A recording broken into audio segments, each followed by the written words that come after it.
So now I'm going to describe some of the questions that were raised, or even objections that were raised subsequent to the previous presentation about bills, or discussion about bills. There's 4 of them that I've raised, although there were others which are discussed in other forums. So the first one is, okay, what do you do if there is a crop failure, or if the producer cannot deliver into the bill? What happens when Crusoe plants his corn and the tornado or the typhoon comes through and wipes out his corn crop? What are you going to do then? Ha ha! Well, let's have a look at this. Let's ask ourselves a question. Firstly, Crusoe and Friday are on the island. Now, if they reasonably knew that a typhoon was going to come in the future, or let's ask it a better way.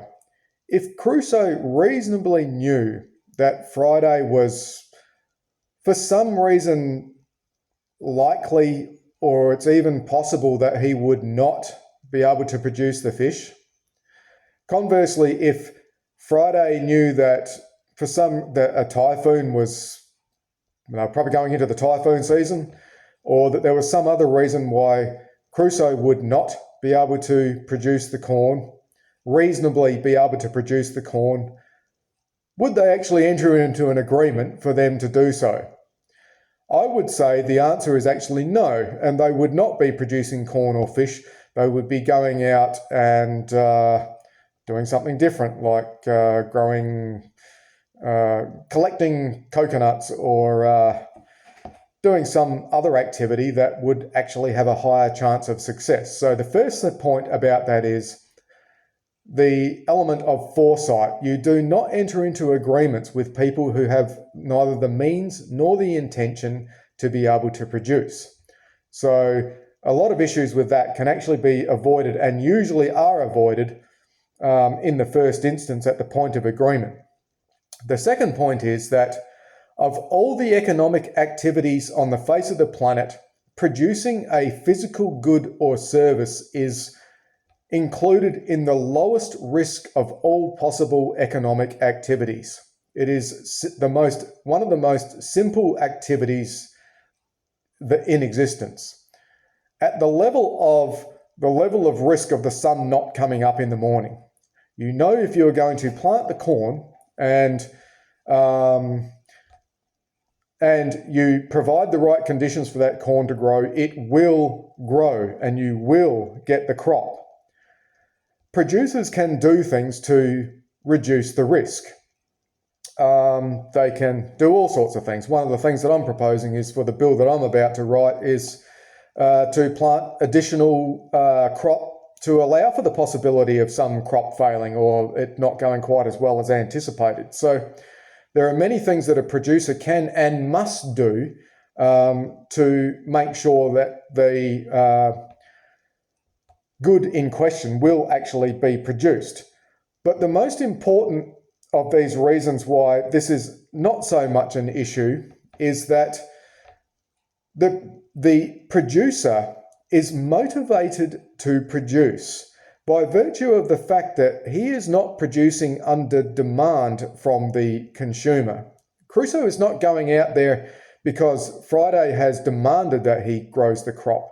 They have made an agreement that there is going to be a future exchange based on the outcome of the crop, and that exchange is to Crusoe's benefit.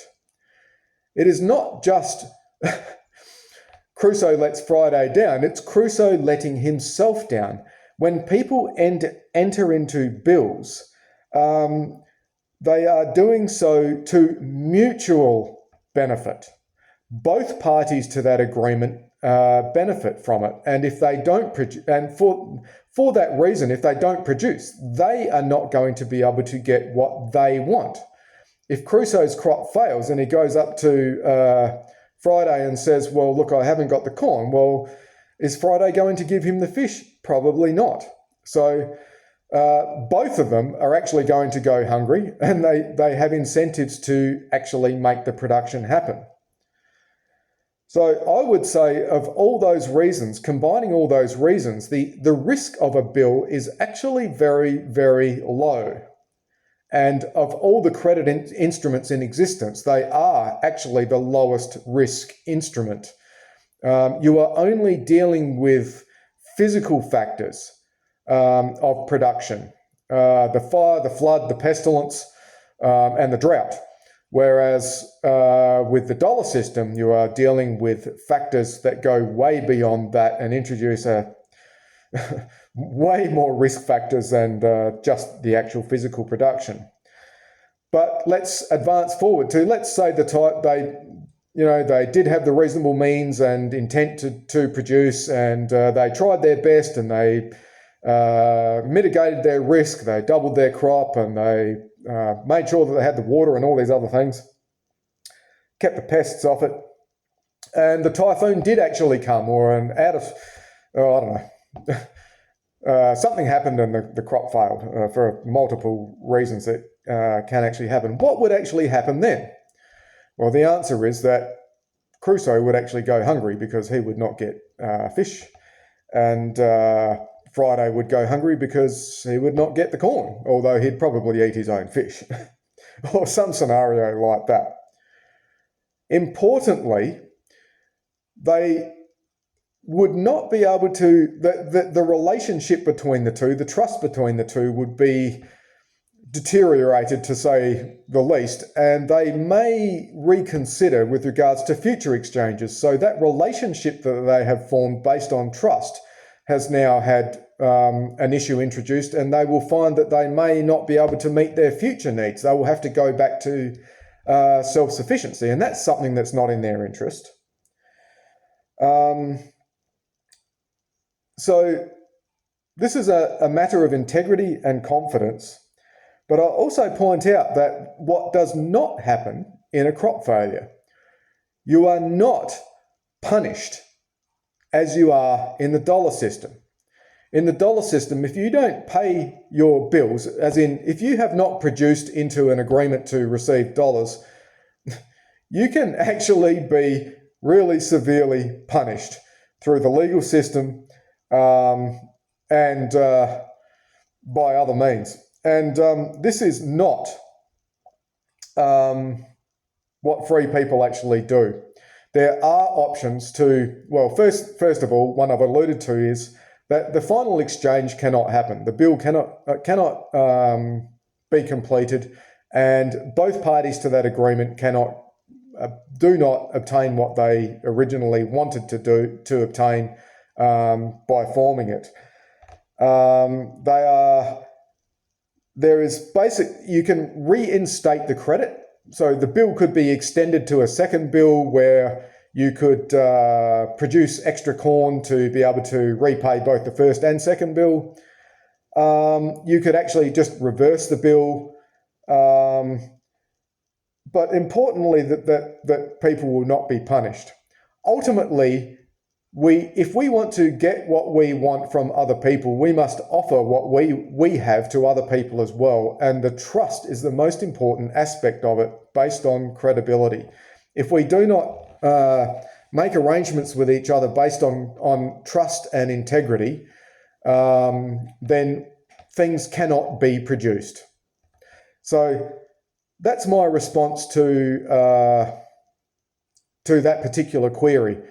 I don't think that Crusoe and Friday would actually cooperate in the first instance if they had any inkling that for whatever reason they would not be able to produce, or there would be a crop failure, and there are ways of actually resolving it in the unlikely event that it actually happens.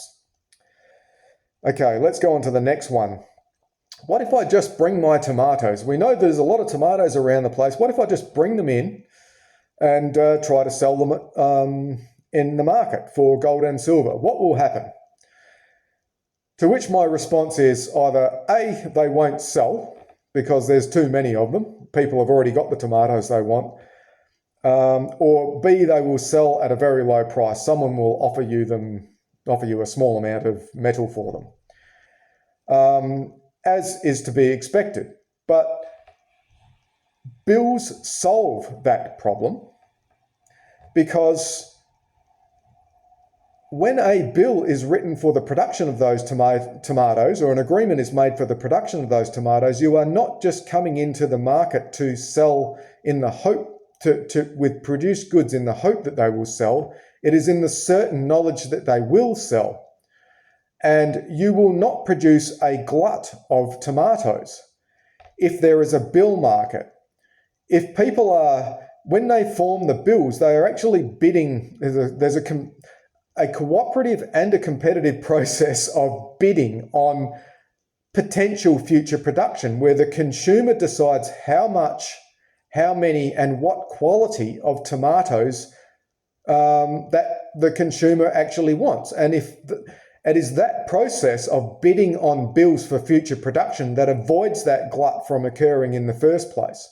So if you've produced the tomatoes and you've brought them to market, it's too late for you. What you should have done is actually write bills to avoid that happen, and you might have been able to grow cucumbers instead that would sell at healthy prices that have been pre-agreed.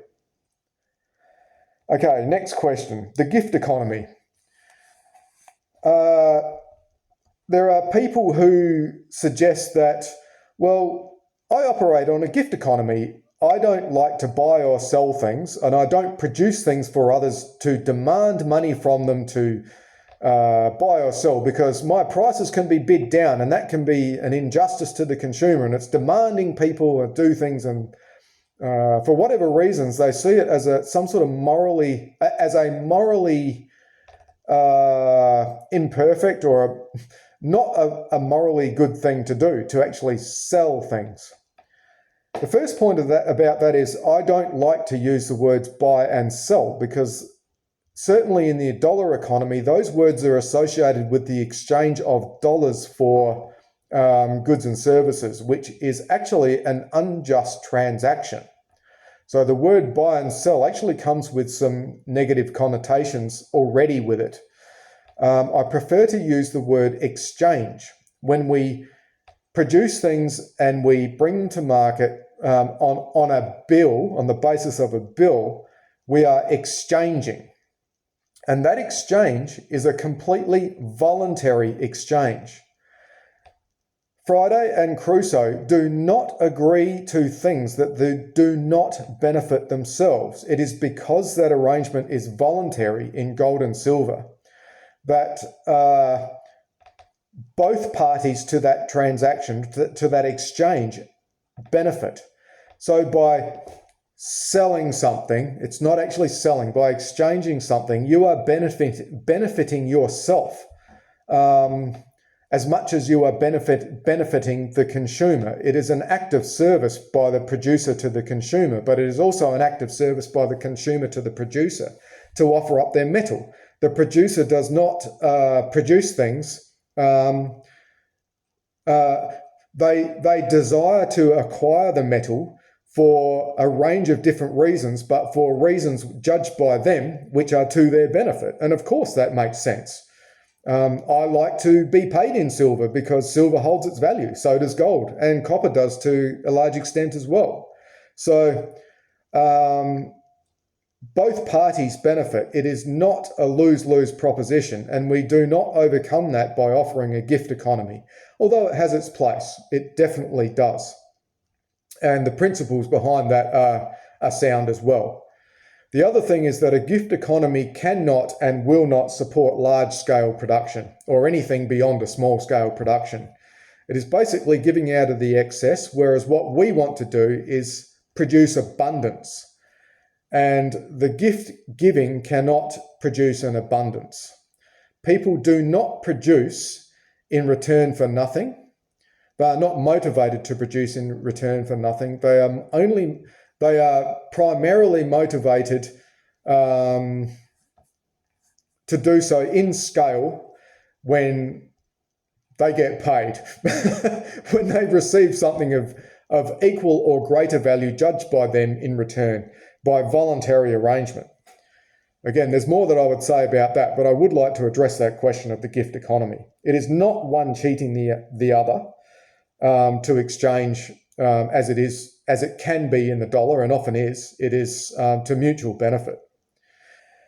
Okay, so the next one is the next and final one is a comment, which was, okay, I can see what you're actually saying there, Michael. That's actually a really good idea. You know what? I reckon people will actually flock to that economy. They'll all come in and want to use gold and silver when the banks and governments start introducing the digital ID and the CBDC, and the World Health Organization makes things so difficult to people. They are going to want to have gold and silver. Not so fast. This is something that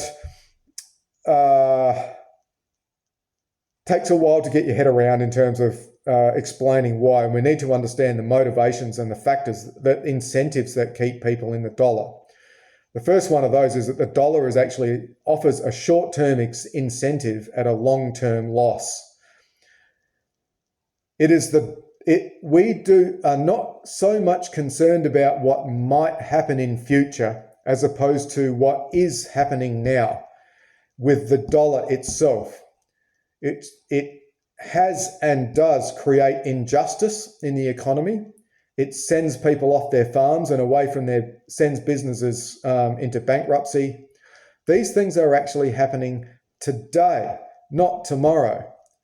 If people do not see or choose to willingly not see those issues in the dollar today, nor to flock to gold and silver as a consequence today, then I would say that it's unlikely that they will do so tomorrow, because there are reasons why those things may happen in future. The CBDC, the digital ID, and the other issues associated with it.